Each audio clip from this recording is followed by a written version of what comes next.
عن أنس رضي الله عنه قال: قال النبي صلى الله عليه وسلم: ما بعث نبي إلا وأنذر أمته الأعور الكذاب، ألا إنه أعور، وإن ربكم ليس بأعور، وإن بين عينيه مكتوب كافر.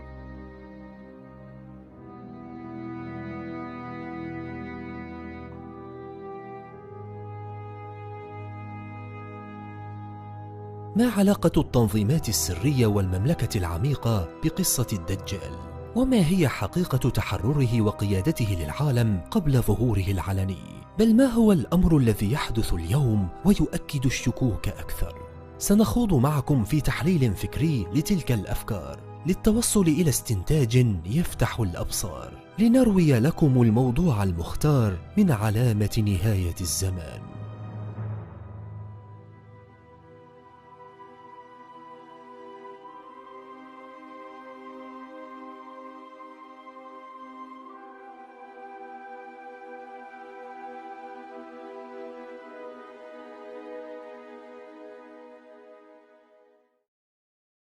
ثبت في الكثير من الأحاديث أمر الدجال، فهو أمر لا شك فيه البتة، بالرغم من محاولات أعوان الشيطان إنكار حقيقته والتشكيك بها. إلا أننا في هذه الحلقة لن نتطرق لهذا النقاش، فقد ذكرناه سابقا في الكثير من الحلقات، ولكننا سنفتح بحثا جديدا حول سؤال محير: هل هو بيننا الآن؟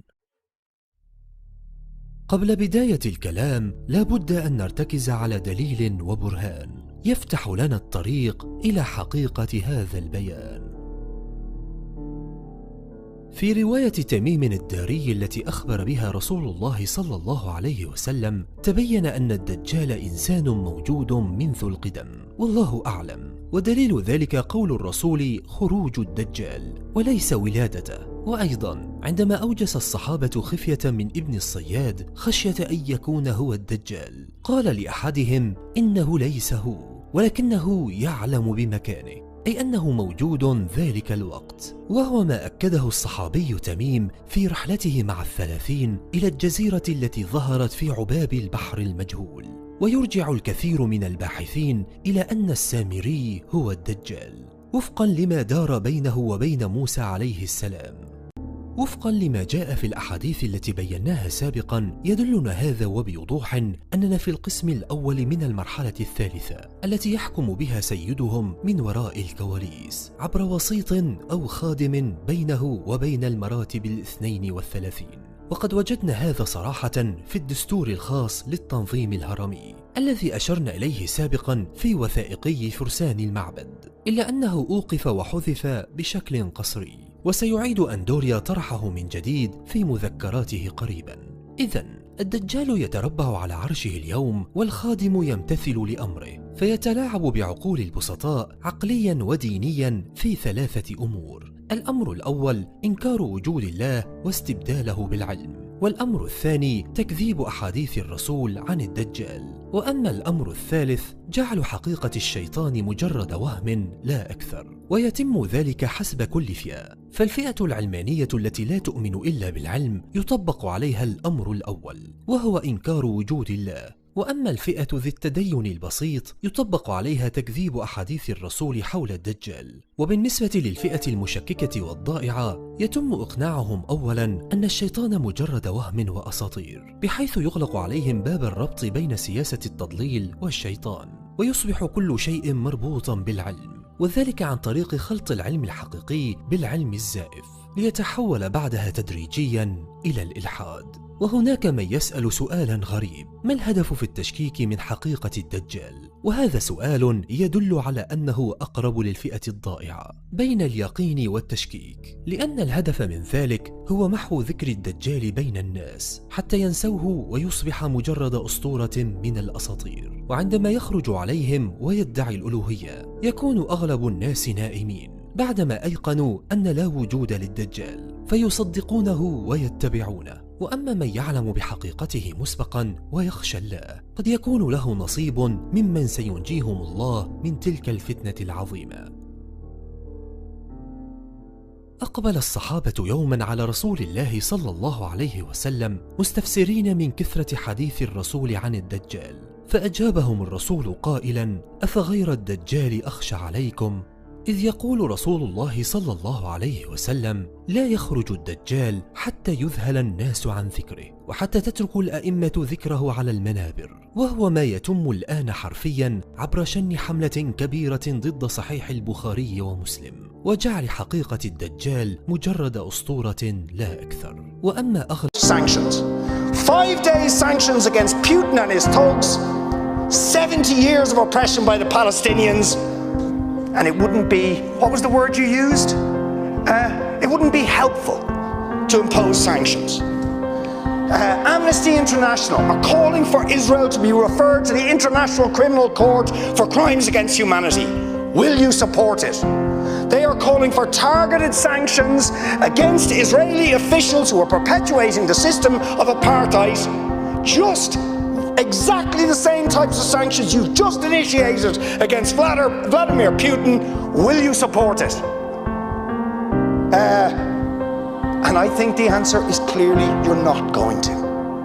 And then we ask the question, why? Why? With such strength to feel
مر على كوكب الأرض عدة عصور سميت بالعصور الجليدية، كان آخرها منذ 10,000 سنة، وهو عصر تحولت فيه كمية من مياه البحار إلى ثلوج تراكمت في القطب المتجمد الشمالي، ثم أخذت هذه الطبقات من الجليد بالزحف نحو الجنوب مغطية نصف القارة الأمريكية الشمالي ومعظم قارة أوروبا، كما ورد في الموسوعة البريطانية.